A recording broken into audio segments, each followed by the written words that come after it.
तो जैसा आप स्क्रीन पर देख रहे हैं, अगर आप भी ऐसा ही एप्लीकेशन बनाना चाहते हैं तो ये वीडियो और आगे आने वाली 8 और वीडियो आपके लिए है। टेलीप्रॉम्प्टर एप्लीकेशन वो एप्लीकेशन होता है जिसमें आप पहले से ही कोई टेक्स्ट लिख देते हो और वो धीरे धीरे करके एक एक शब्द को या एक एक कैरेक्टर को स्क्रीन पे दिखाता है, जिससे कि आप उसको पढ़ पाएँ और उसके साथ साथ बोल पाएँ। तो अगर आप भी YouTube वीडियोस बनाते हैं या आप भी वॉइस ओवरलेस का कोई काम करते हैं जिसमें आप रिकॉर्डिंग पहले करते हैं और आपको वॉइस बाद में अपलोड करनी होती है या वॉइस बाद में आप ओवरले करते हैं, तो ये एप्लीकेशन आपके काम का है। वॉइस ओवरले के बहुत सारे एप्लीकेशन ऑनलाइन ऑलरेडी अवेलेबल हैं, आप उनको डाउनलोड कर पाएंगे, पर मोस्टली ज़्यादातर पेड है। तो ये एप्लीकेशन आप फ्री में बना पाएंगे, खुद ही बना पाएंगे, बट इसके लिए कुछ प्री रिक्विजिट्स हैं, कुछ सॉफ्टवेयर जो कि ऑलरेडी फ्री अवेलेबल है और एक computer at least i3 Intel i3 configuration का हो या उससे ऊपर का प्रोसेसर हो, और विंडोज़ आप उसमें एटलीस्ट विंडो 10 या विंडो 11। तो आपको कुछ टूल्स भी चाहिए होंगे जो आपको इंस्टॉल करने होंगे, और उन टूल्स का यूज़ कैसे करना है ये मैं आगे आने वाली वीडियोस में बताऊंगा, जिससे कि आप इस टाइप का एप्लीकेशन क्रिएट कर पाएँ। अब मैं ब्राउज़र पे स्विच करने जा रहा हूँ, जहाँ पे मैं लिंक बताऊंगा कि आप कौन कौन से टूल को डाउनलोड करोगे और उसको इंस्टॉल करोगे। हालांकि उन सारे ही लिंक्स को मैं इस वीडियो के डिस्क्रिप्शन में ऐड करूँगा, तो आप स्क्रीन पे देख के भी टाइप कर सकते हो लिंक्स को, या फिर आप इस वीडियो के डिस्क्रिप्शन को चेक करके वहाँ से भी लिंक्स को कॉपी कर पाओगे। तो ब्राउज़र मैंने ओपन किया। सबसे पहला जो टूल आपको इंस्टॉल करना होगा सॉफ्टवेयर, उसका नाम है visual studio code. Visual studio code Windows, Linux और मैक तीनों के लिए ही अवेलेबल है, और इस एडिटर की हेल्प से आप मोस्टली ज़्यादातर लैंग्वेज में आप प्रोग्रामिंग कर पाओगे। तो अगर आप विंडोज़ यूज़ कर रहे हैं तो आपको यहाँ पे क्लिक करना है और इसको डाउनलोड करके इंस्टॉल कर लेना है। अगर आप मैक यूज़ कर रहे हैं तो आपको यहाँ पे क्लिक करके फाइल को डाउनलोड कर लेना है और उसके बाद आप इंस्टॉल करिए अपनी नीड के अकॉर्डिंग। अगर विजुअल स्टूडियो कोड आप इंस्टॉल नहीं करना चाहते हैं और फुल फ्लैश्ड एप्लीकेशन आपको चाहिए, तो उसका अल्टरनेटिव है विजुअल स्टूडियो कम्युनिटी। अगर आप स्टूडेंट हैं, अगर आप पर्सनली यूज़ के लिए सॉफ्टवेयर बना रहे हैं, तो विजुअल स्टूडियो कम्युनिटी फ्री है। आप इस लिंक को ओपन करके ब्राउज़र पे इस टूल को डाउनलोड कर पाओगे, बट ये काफ़ी हैवी डाउनलोड होगा, 1 से 2 GB आपका डेटा इसमें यूज़ होगा। तो इन दोनों में से विजुअल स्टूडियो कोड या विजुअल स्टूडियो कम्युनिटी में से आपको एक चूज़ करना है। विजुअल स्टूडियो कोड बहुत ही लाइट वेट होता है, अप्रॉक्सीमेट 70-80 MB के आसपास ये डेटा लेता है सर, जबकि ये GB में लेता है एटलीस्ट 2 GB। तीसरा सॉफ्टवेयर आपको इंस्टॉल करना है .NET SDK। तो .NET SDK 6 को आपको यूज़ करना है, और अगर आप विंडोज़ यूज़ कर रहे हैं तो आप यहाँ से SDK आपको ये वाला डाउनलोड करना है जिसके ऊपर अभी मेरा माउस है। इन दोनों ही टूल्स को आप इंस्टॉल कर लीजिए अपने विंडो में, और जो आगे आने वाली वीडियोस हैं उनमें मैं बताऊंगा इनको कैसे यूज़ करना है और उसके बाद कैसे प्रोग्रामिंग करनी है। तो इस टूल के बारे में आपको मैं बता देता हूँ। ये जो सॉफ्टवेयर है इसकी स्पीड आप मैनेज कर पाओगे। इस वीडियो सीरीज में मैं आपको ये भी सिखाऊंगा, जैसे अभी इतना स्लो चल रहा है, so let me make it faster.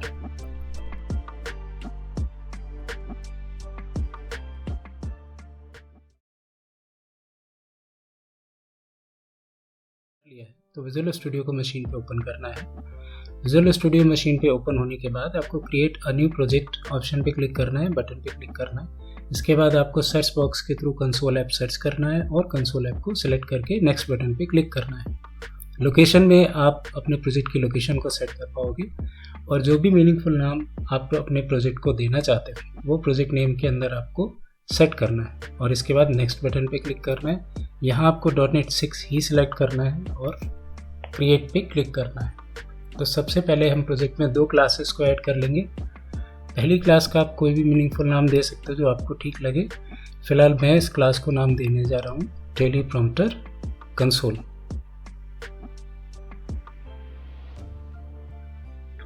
एक और क्लास अभी इस प्रोजेक्ट में ऐड कर लेते हैं, वो क्लास हम बनाएंगे कॉन्फ़िगरेशन को सेट करने के लिए। तो राइट क्लिक करिए प्रोजेक्ट पे और क्लास पे सिलेक्ट करिए। इसके बाद हम इसको नाम दे सकेंगे टेलीप्रॉम्प्टर कन्फिग। फिलहाल मैं इसको टेलीप्रॉम्प्टर कन्फिग नाम दे रहा हूँ, आप कोई भी मीनिंगफुल नाम अपने अकॉर्डिंग दे सकते हो। इस क्लास का नाम मैंने टेलीप्रॉम्प्टर कॉन्फ़िग इसलिए रखा जिससे कि मैं इसमें कॉन्फ़िगरेशंस को सेट कर सकूं। जैसे जो प्रॉम्प्ट होके आएगा शब्द बाय शब्द स्क्रीन पे, उसकी स्पीड को मैनेज करना।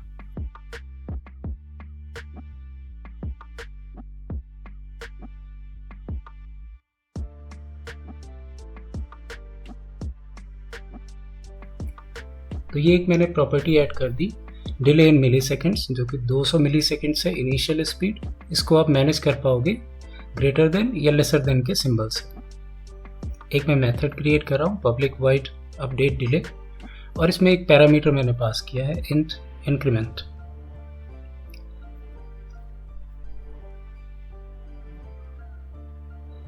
अपडेट डिले मेथड के थ्रू ही हम मैनेज करेंगे डिलेज को। मैंने एक नया वेरिएबल क्रिएट यहाँ पे किया है where new delay, और ये min कीवर्ड मैंने लिखा है। min कीवर्ड आपको system.math नेम स्पेस के अंदर मिल जाएगा। तो आप ऊपर देखिए, मैं यहाँ पे टाइप कर रहा हूँ using static system.math।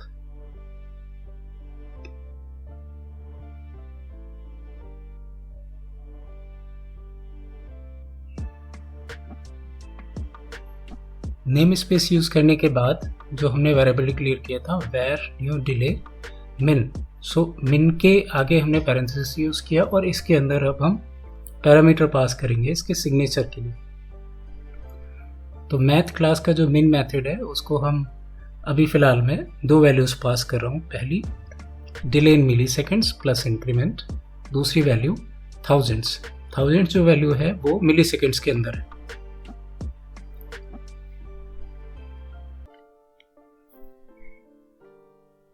New delay पे मैक्स भी सेट कर देते हैं। तो new delay equals max bracket new delay 20। इसके बाद हमने डिले इन मिली सेकेंड्स के अंदर वैल्यू सेट की, but because delay in milliseconds इस प्रोग्राम के अंदर यूज हो रहा होगा रेगुलर, तो जब हम इसमें इसकी वैल्यू को अपडेट करेंगे तो डेडलॉक को प्रिवेंट करने के लिए हमें यहाँ पे लॉग कीवर्ड का यूज करना पड़ेगा। और लॉग कीवर्ड यूज करने के लिए हमें एक ऑब्जेक्ट टाइप इसके अंदर पास करना पड़ेगा पैरेंथेसिस के अंदर। मैं ऊपर एक ऑब्जेक्ट डिक्लेयर कर रहा हूँ, private object log handle equals new object, और ये जो लॉग हैंडल है इसी को हम लॉग के पैरेंथेसिस के अंदर पास कर देंगे अपने अपडेट डिले मेथड में।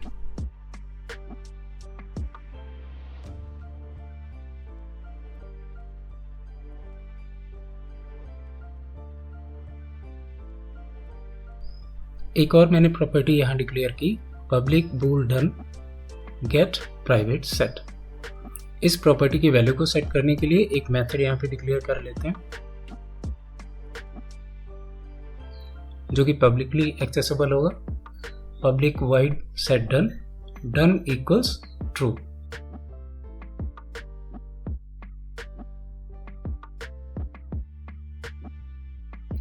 सेट डन के आगे मैं पैरेंथेसिस लगाना भूल गया था, जिनको अभी मैंने यूज कर लिया।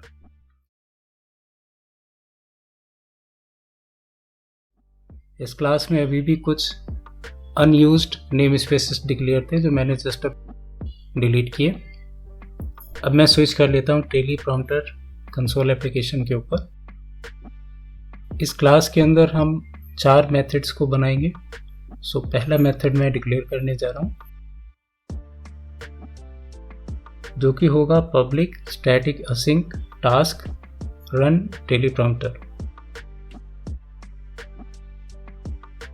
ये मेथड ही मेन मेथड होगा टेलीप्रॉम्प्टर कंसोल एप्लीकेशन का। program.cs के अंदर जाके हम इसी मेथड को कॉल करेंगे। एडिशनली अब जो मैं 3 मेथड्स मैं बनाऊंगा वो सारे हेल्पर मेथड्स होंगे जो कि हमें असिस्ट करेंगे।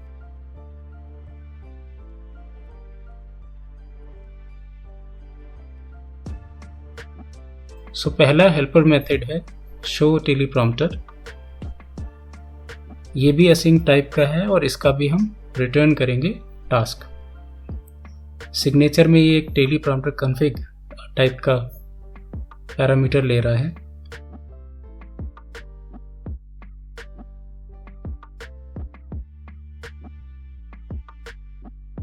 तीसरे मेथड का नाम मैंने रखा गेट इनपुट। ये भी असिंक टाइप का है और ये भी एक टास्क है। इस मेथड के सिग्नेचर में भी हम सेम पैरामीटर पास कर रहे हैं, teleprompter config.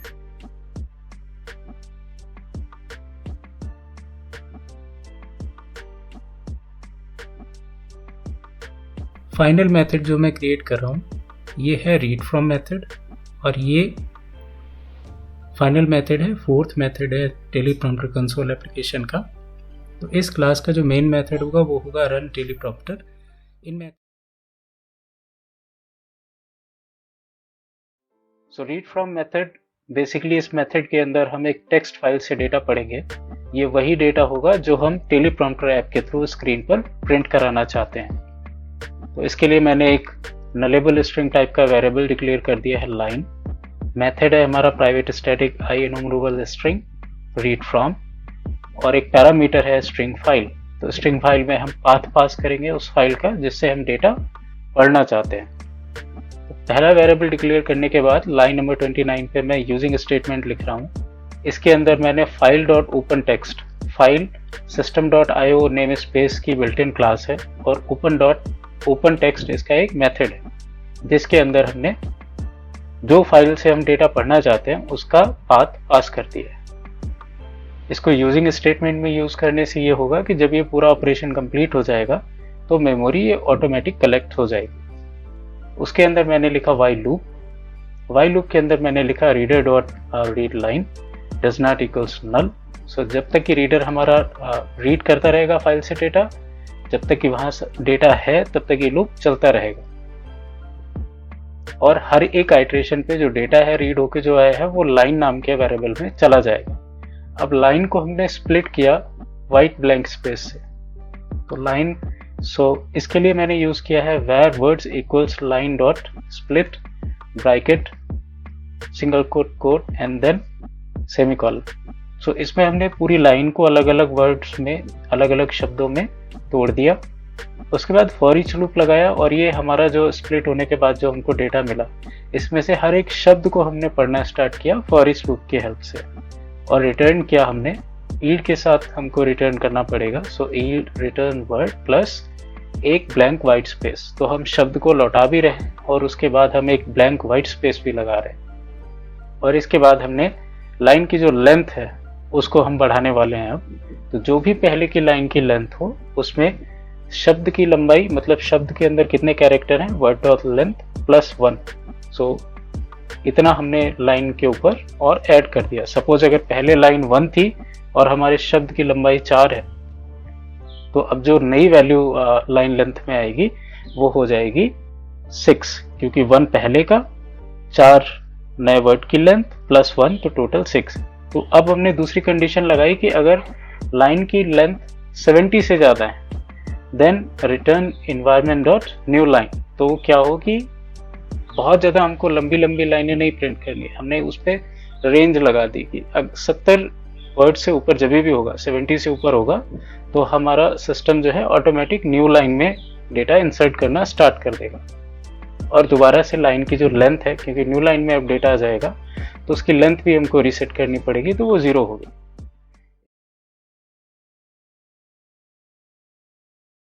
Visual studio open है। लास्ट टाइम हमने रीड फ्रॉम मेथड को क्रिएट किया था, इस बार हम गेट इनपुट को क्रिएट करेंगे, और इसके लिए मैं एक डेलीगेट क्रिएट कर रहा हूँ जैसा कि आप स्क्रीन पे देख पा रहे हो।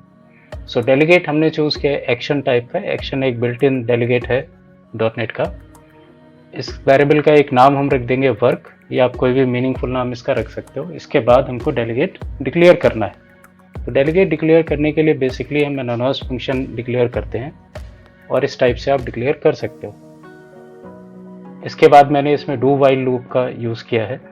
डू वाइल लूप की जो वाइल कंडीशन है उसमें मैंने लिखा कन्फिग, जो कि हमने पैरामीटर में पास किया था गेट इनपुट मेथड के, और कन्फिग की एक प्रॉपर्टी है डन, जो कि मैं आपको स्क्रीन पे दिखा रहा हूँ। तो टेलीप्रॉम्प्टर कन्फिग क्लास के अंदर डन प्रॉपर्टी को हमने कॉल किया, क्योंकि ये बुलियन टाइप का था इसीलिए हमने लगाया कि जब तक डन कंप्लीट ना हो जाए, नॉट सिंबल का यूज किया है। फिर डू के अंदर मैंने एक स्टेटमेंट लिखनी स्टार्ट की है, वेर की इक्वल्स कंसोल डॉट रीड की ट्रू।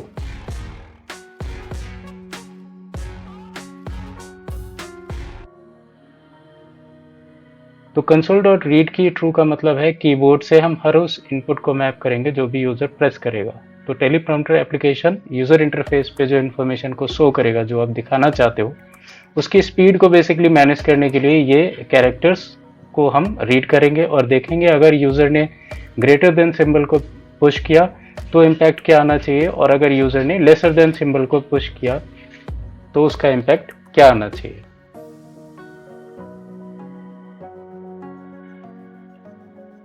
तो अगर यूजर ग्रेटर देन सिंबल को पुश करता है तो हम डिले को अपडेट करेंगे -10 से, मतलब जो एग्जिस्टिंग वैल्यू है वो उसमें से हम 10 को रिड्यूस करेंगे। और अगर यूजर ने लेस देन सिंबल को प्रेस किया तो हम एग्जिस्टिंग वैल्यू में 10 को प्लस करेंगे। तो config.update delay ब्रैकेट और उसके बाद पैरामीटर के अंदर हम 10 इसमें पास करेंगे।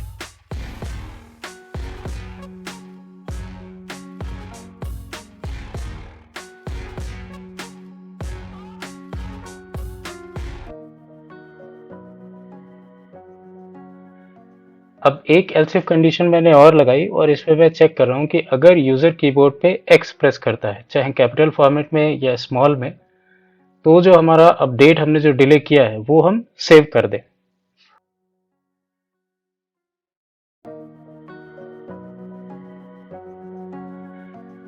सेट डन एक मेथड है जो कि हमारी जो भी वैल्यूज हमने अपडेट के थ्रू सबमिट की हैं वो इंक्रीमेंट या डिक्रीमेंट उसको वो अपडेट कर देगा।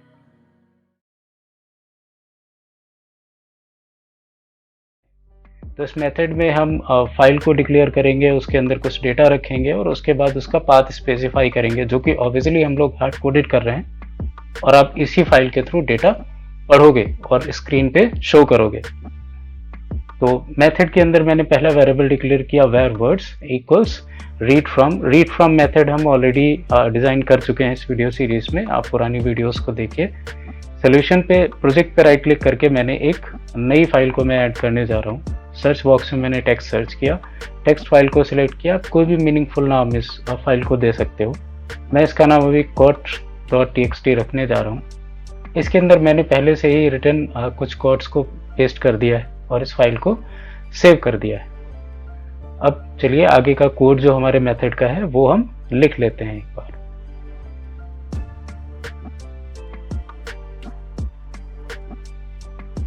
तो रीड फ्रॉम मेथड के अंदर हमें कोड्स फाइल की लोकेशन देनी पड़ेगी कि वो कहाँ पे सिस्टम में है।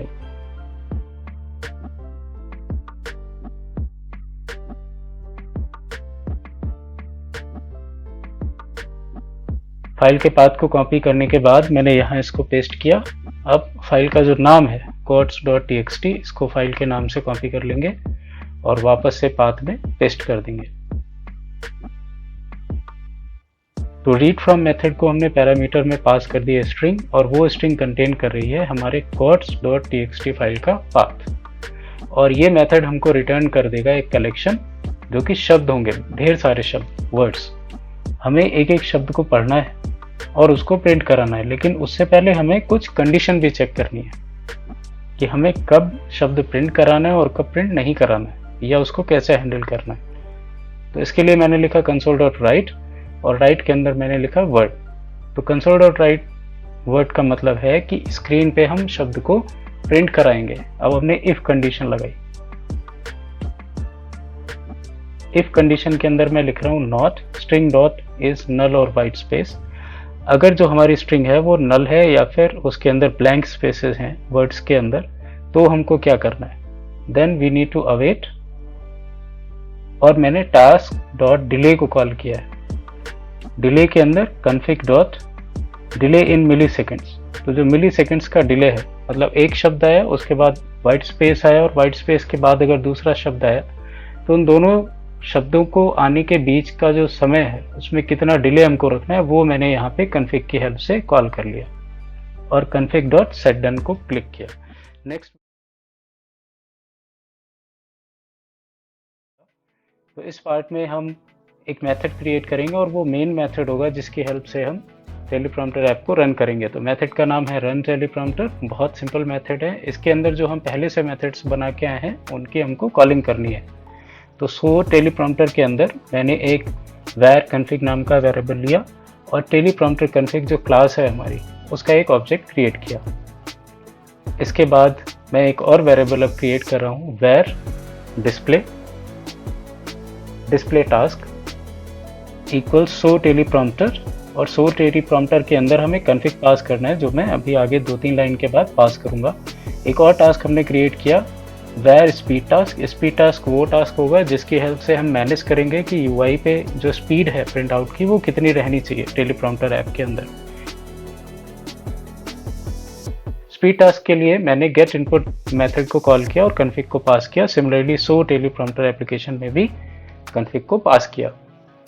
अब क्योंकि ये दोनों अलग अलग टास्क हैं, एक का काम स्क्रीन पे प्रिंट करना है और दूसरे का काम कीबोर्ड से इनपुट लेना है, तो हमको task.whenAny का यूज़ करना पड़ेगा जिससे कि हमारे दोनों टास्क सेम टाइम पे चलें। तो अवेट task.whenAny, फिर हमने पहला टास्क कॉल किया डिस्प्ले टास्क और उसके बाद स्पीड टास्क को कॉल किया। तो ये तो मेजरली एक बार रिव्यू कर लेते हैं। सो ये है टेलीप्रॉम्प्टर कंसोल क्लास। इसके अंदर हमने 4 मेथड्स बनाए हैं। पहला टेलीप्रॉम्प्टर, रन टेलीप्रॉम्प्टर, दूसरा शो टेलीप्रॉम्प्टर, तीसरा गेट इनपुट और चौथा रीड फ्रॉम। और इस क्लास के अंदर जो अननेसेसरी नेम स्पेसेस थे वो मैंने डिलीट किए। इस क्लास का जो स्पेसिफायर है उसको मैंने चेंज करके पब्लिक किया। इसके बाद अब हम स्विच करते हैं टेलीप्रॉम्प्टर कॉन्फ़िग क्लास के ऊपर। कॉन्फ़िग क्लास के अंदर भी हमने नेम स्पेसेस को डिलीट किया और इसका जो एक्सेस स्पेसिफायर है उसको इंटरनल से हटा के पब्लिक सेट किया, क्योंकि ये हमको एक्सेसिबल हो पाए program.cs क्लास के अंदर टेलीप्रॉम्प्टर कंसोल क्लास। तो अब हमारी ये क्लासेस ठीक हैं, इनमें कोई एरर नहीं है। एक बार इनको बिल्ड करके देख लेते हैं जिससे कि अगर जो भी एरर हो तो वो अभी हमें पता लग जाए। तो आउटपुट चेक करते हैं। आउटपुट में कोई एरर नहीं है, 1 सक्सीड लिख के आ चुका है वहाँ पे। अब program.cs पे मैंने स्विच किया, ये जो हेलो वर्ड लिखा हुआ था ये मैंने डिलीट किया। अब मैं कॉल करूँगा टेलीप्रॉम्प्टर कंसोल क्लास को और इसका जो भी मेन मेथड है, तो मेन मेथड इसके अंदर है run teleprompter method. Run teleprompter method को कॉल किया, सेमीकोलन लगाया। अब हम अपने प्रोग्राम को रन कर सकते हैं, बट यहाँ पे ये ग्रीन लाइन नीचे आ रही है। इसका मतलब ये है कि हमने असिंक टाइप का ये मेथड बनाया था, तो हमें अवेट यहाँ इससे पहले यूज़ करना होगा। तो अवेट मैंने लिखा। अब ये हमारा मेथड कॉल करने के लिए एकदम ठीक है। तो इसको रन करके देखते हैं। तो ये प्रोग्राम रन होके आया, बट ये अभी वर्क नहीं कर रहा है। तो इसने पहला वर्ड लिखा THED और उसके बाद ये रुक गया। तो एक बार अपने सारे मेथड्स को लाइन बाय लाइन चेक कर लेते हैं कि इशू कहाँ पे प्रॉब्ली हो सकता है। आई थिंक टास्क में इशू होना चाहिए, क्योंकि डिस्प्ले टास्क ने वर्क किया और उसके बाद जो हमारा स्पीड टास्क है वो काम नहीं कर पाया और उसने शायद थ्रेड को एग्जीक्यूट होने से रोक दिया। तो शो टेलीप्रॉम्प्टर मेथड ये है हमारा। इसके अंदर ऊपर वाली लाइन पे हमने पाथ स्पेसिफाई किया है, उसके बाद फॉर ईच लूप लगाया है और फिर हमने कॉन्फ़िग से सेट को डन को कॉल किया। दूसरा मेथड था हमारा गेट इनपुट। इसके अंदर हमने डेलीगेट को बनाया, एक्शन वर्क, डू कंडीशन लगाई, वाइल कंडीशन लगाई, एल्स इफ कंडीशन लगा दी। तो यहाँ पे कोई है नहीं। ओके, प्रॉब्लम है हमने डेलीगेट तो बनाए हैं, बट हमने अभी तक डेलीगेट को एग्जीक्यूट नहीं किया, इन्वोक नहीं बेसिकली किया है। तो इन्वोक मैं करना भूल गया था। तो इन्वोक करने के लिए डेलीगेट को await task dot invoke, I think invoke या रन को कॉल मैं कर लेता हूँ। और ये वर्क जो डेलीगेट हमारा है इसको हम यहाँ पे पैरेंथेसिस के अंदर लिख देंगे। तो होपफुली हमारे अब दोनों टास्क, मतलब दोनों जो मेथड्स हैं वो सही काम करेंगे मेन मेथड के अंदर, विच इज रन टेलीप्रॉम्प्टर। अब एप्लीकेशन को रन करते हैं। परफेक्ट। तो अब हमारा टेलीप्रॉम्प्टर एप्लीकेशन रन होके आने लगा है। ये वही डेटा है जो हमने क्वार्ट्स के अंदर रखा था। quartz.txt जो फाइल बनाई थी उसके अंदर से ये डेटा रीड होके आ रहा है। अभी इसकी स्पीड ज़्यादा है तो हम इसकी स्पीड को भी मैनेज कर लेते हैं। मैंने थोड़ा सा स्लो किया है अभी कीबोर्ड पे, शिफ्ट और जो लेसर देन का सिंबल होता है कीबोर्ड पे उसको प्रेस करके, जो M की के राइट में होता है, तो उसको करके मैंने इसको भी सेट किया है। अब इस एप्लीकेशन का यूज़ ये है कि अगर आप वॉइस ओवरले में वर्क कर रहे हो, जिसमें आप पहले रिकॉर्ड करते हो और उसके बाद ऑडियो को अपलोड करते हो, वो या फिर अपने बड़े बड़े लेक्चरर्स में देखा होगा, अच्छे अच्छे लेक्चरर्स में, या कोई जब नेता लेक्चर दे रहा होता है तो उस टाइम पे एक एप्लीकेशन वहाँ पे डिवाइस लगी होती है जिससे वो पढ़ के देता है। तो ये इसी टाइप से इंफॉर्मेशन स्क्रीन पे आती है और आप एक एक शब्द को पढ़ के बोलते हो। तो ये एप्लीकेशन उस नीड के लिए है। आप इसकी स्पीड बढ़ा घटा सकते हो। तो मैंने अभी स्पीड बढ़ाना इसकी स्टार्ट किया है, तो आप अपनी नीड के अकॉर्डिंग इसको भी एडजस्ट कर सकते हो, चाहे ज़्यादा स्पीड पे चाहे कम स्पीड पे। तो ये टेलीप्रॉम्प्टर एप्लीकेशन था, सिंपल एप्लीकेशन है। आप इसको बनाओ, प्रैक्टिस करो और चैनल को सब्सक्राइब करो। वीडियो को शेयर करिए और अगर ये वीडियोस अच्छी लग रही हैं तो इन्हें सब्सक्राइब करिए, बाकी आप शेयर करिए। Thank you, have a good day, bye.